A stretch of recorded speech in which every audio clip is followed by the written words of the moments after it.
राम राम साथियों। मैं सुखदीप सेलपाड़ आपके अपने YouTube चैनल एसके जी के ट्रिक्स पर आपका स्वागत करता हूं। साथियों, बायोलॉजी के टॉपिक वाइज हम कर रहे हैं साथियों, और उसी कड़ी को आगे बढ़ाते हुए जो आज हम टॉपिक लेकर आए हैं साथियों, वो है यकृत। हमारे लीवर के बारे में हम एक एक बात पढ़ेंगे साथियों। आप हमारे साथ अंत तक बने रहिए। हम छोटी आंत और बड़ी आंत के बारे में भी आज ही पढ़ लेंगे साथियों, जो कि अंत तक अगर आप हमारी वीडियो देखोगे तो आपको सारे की सारी बात समझ में आ जाएंगी। क्योंकि साथियों, साइंस में जो जीव विज्ञान है वहां से प्रश्न आता है, और प्रश्न आता है तो इसी तरह के प्रश्न बनते हैं। और हम ऐसे इधर उधर से उठाकर टॉपिक कर नहीं रहे, क्योंकि हम कर रहे हैं सिर्फ जो एग्जाम में आने वाले हैं, और टॉपिक वाइज ही कर रहे हैं। ऐसा नहीं कि भाई कौन सा क्वेश्चन कहाँ से ठा लिया, कौन सा कहीं से ठा लिया। तो चलिए साथियों, शुरुआत करते हैं। आज का हमारा जो टॉपिक है वो है भाई यकृत। क्या है? यकृत है भाई। लीवर के बारे में एक एक बात पढ़ांगे। तो यकृत के अध्ययन को, जो लीवर है उसके अध्ययन को क्या बोला जाता है, ये प्रश्न पूछ लिया जाता है। तो यकृत का जो अध्ययन है उसको कहा जाता है साथियों हेप्टोलॉजी। क्या कहा जाता है? हेप्टोलॉजी के नाम से यकृत के अध्ययन को जाना जाता है। उसके बाद अगर मैं बात करूं तो साथियों, यकृत पित्त रस का निर्माण करता है। यकृत कौन से रस का निर्माण करता है? तो पित्त रस का निर्माण करता है। ये बात तुम्हें याद रखनी है। उसके बाद अगर बात करें तो साथियों, पित्त रस है, पित्त रस भोजन को क्षारीय बनाता है। सीधी सी बात आ जाएगी कि भाई पित्त रस है वो भोजन को किस प्रकार का कर देता है? तो वो कर दे है साथियों अक्षारीय। भोजन को क्षारीय कौन बनाता है? तो वो पित्त रस बनाता है। ये बात तुम्हें याद रखनी है। उसके बाद अगर मैं बात करूं तो साथियों, पित्त रस भोजन के जीवाणुओं को नष्ट करता है। ठीक है, जो पितरस है वो भोजन के साथ जो जीवाणु चले जाते हैं उनको मारता है या नष्ट करता है। वो कौन कर है? तो वो पितरस कर है। ये बात भी तुम्हें याद रखनी है साथियों। उसके बाद अगर मैं बात करूं तो साथियों पितरस की, तो पितरस है, पितरस वसा का क्या करता है साथियों? वसा का पायस्त्रीकरण करता है। क्या करता है? पायस्त्रीकरण वसा का कौन करता है? तो वो पितरस ही कर है भाई। उसके बाद है भाई, पितरस का जो रंग है वो पीला हरा होता है। किसा होता है भाई? पीला हरा होता है। इसमें वर्णक होते हैं रंग के, पीले और हरे रंग के वर्णक होते हैं। वो कौन कौन से होते हैं? एक तो होता है साथियों बिलरुबिन। कौन सा होता है? बिलरुबिन होता है। और एक की बात करूं तो साथियों विलुड्रिन होता है। कौन सा होता है? विली वर्डिन होता है। ये बात तुम्हें याद रखना है। जो बिलरुबिन है साथियों वो पीला रंग देता है। किसा रंग देता है भाई? पीला रंग देता है। उसके बाद मैं बात करूं तो साथियों विलीवर्डिन, तो ये कौन सा रंग देता है? तो ये देता है साथियों हरा रंग। किस प्रकार का रंग देव है भाई? हरा रंग देव है। क्या बात तुम्हें याद रखनी है।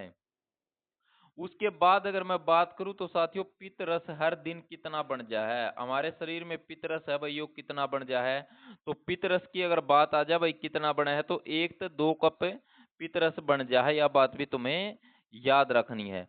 उसके बाद अगर मैं बात करूं तो भाई पित्त रस का जो संचय होता है वो पित्ताशय से होता है। पित्त रस का जो संचय होता है वो कहाँ होता है? तो ये पित्ताशय से होता है। कहाँ से होता है साथियों? पित्ताशय से। ये बात कई बार आ जाती है कि भाई पित्त रस कहाँ स्टोर होता है? तो पित्त रस है वो गॉल ब्लेडर में स्टोर होता है। ये बात भी तुम्हें याद रखनी है साथियों।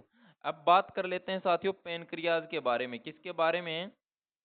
पेनक्रियाज के बारे में, यानी कि भाई अग्नाशय के बारे में हम एक एक बातें पढ़ेंगे। अग्नाशय में देखिए साथियों दो चीज होती हैं। एक तो होता है साथियों अग्नाशयी रस, और एक होता है एंजाइम।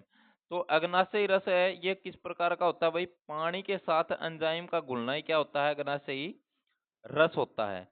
अब बात करते हैं एंजाइम। तो एंजाइम होते हैं साथियों एक तो ट्रिप्सिन, एक हो गया साथियों अमाइलेज, एक हो गया लाइपेज। तो ट्रिप्सिन जो एंजाइम है जो क्या कर है भाई? यो कर है भाई प्रोटीन का पाचन। तो प्रोटीन का पाचन कौन कर है? तो वो ट्रिप्सिन कर है भाई। उसके बाद है भाई अमाइलेज। अमाइलेज के काम कर है तो कार्बोहाइड्रेट का पाचन कर है। कार्बोहाइड्रेट का पाचन कौन कर दे है? तो ये अमाइलेज कर दे है। यह बात भी तुम्हें याद रखनी है। वसा का पाचन है वो कौन कर है? तो वसा का पाचन की अगर बात आ जा तो लाइपेज है वो वसा का पाचन कर है। ये बात तुम्हें याद रखनी है। उसके बाद है साथियों स्मॉल इंटेस्टाइन। कौन सी है भाई? छोटी आंत। छोटी आंत के बारे में पढ़ेंगे भाई, मतलब स्मॉल इंटेस्टाइन।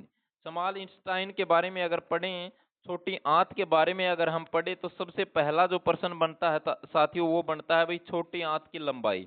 तो छोटी आंत की जो लंबाई पूछ ले है तो वो है भाई 6 से 6.5 मीटर हो है भाई। कितनी हो है? 6 से 6.5 मीटर हो है भाई। लंबाई की अगर आप बात करें तो वही छोटी आंत है वो बड़ी आंत से लंबाई में बड़ी हो है भाई, ये बात तुम्हें याद रखनी है। ये छोटी आंत है, इसके भी भाई भाग हैं 3। कौन कौन से भाग हैं? तीनों भागा बारे में पढ़ांगे। तो एक तो है भाई ड्यूडेनम। कौन सा है भाई? ड्यूडेनम। एक होता है जुजेनम। एक होता है भाई शेषांतर। कौन से हो गए भाई? ड्यूडेनम हो गया, जुजेनम हो गया और शेषांतर हो गया। अब बात आती है ड्यूडेनम की, तो इसमें क्या होता है? एक तो जठर रस होता है, एक पित्त रस हो है, और एक अग्नाशयी रस है। ये तीनों के तीनों किस में गिरते हैं भाई? ये तीनों के तीनों ड्यूडेनम में गिरते हैं। अब बात कर लेते हैं भाई साथियों शेषांतर की। तो शेषांतर की अगर आप ये बात करा तो शेषांतर की बात करेंगे तो भाई छोटी आंत का सबसे लंबा भाग पूछ लिया जाए भाई, छोटी आंत है उसका सबसे लंबा भाग कौन सा है? तो सबसे लंबा भाग शेषांतर ही है। और उरक क्या हो भाई साथियों? उरक वो है भोजन का संपूर्ण पाचन। हम भोजन करते हैं और भोजन का संपूर्ण पाचन मतलब पूरा का पूरा पाचन भोजन का कड़ा हो, वो छोटी आंत का शेषांतर भाग में हो है। और इससे क्या हो भाई?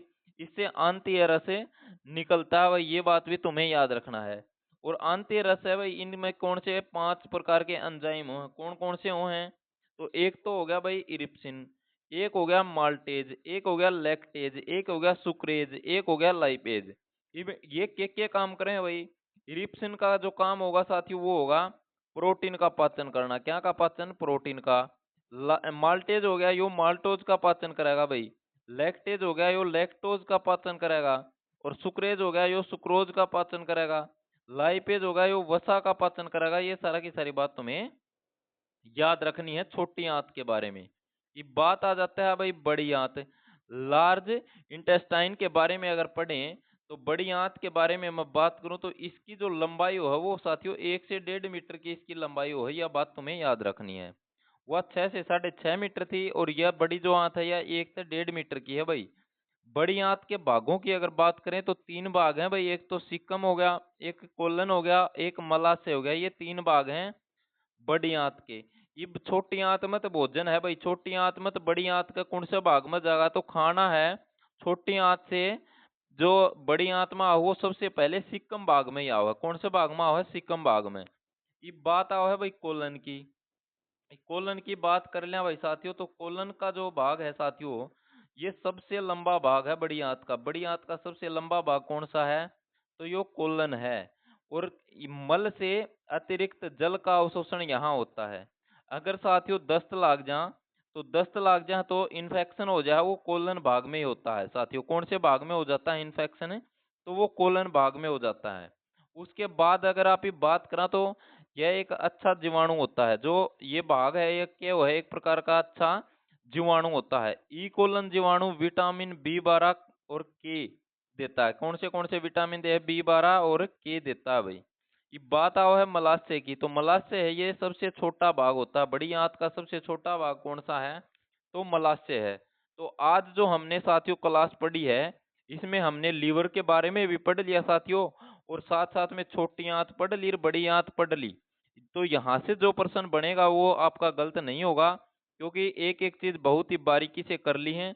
और साथ साथ में आप अपने नोट्स बनाते रहिए। और आपको ये PDF है ये आपको जल्द ही अपने टेलीग्राम ग्रुप पर मिल जाएगी भाई साथियों। अगर क्लास अपना बढ़िया लगी हो तो ज़्यादा से ज़्यादा शेयर कर दो।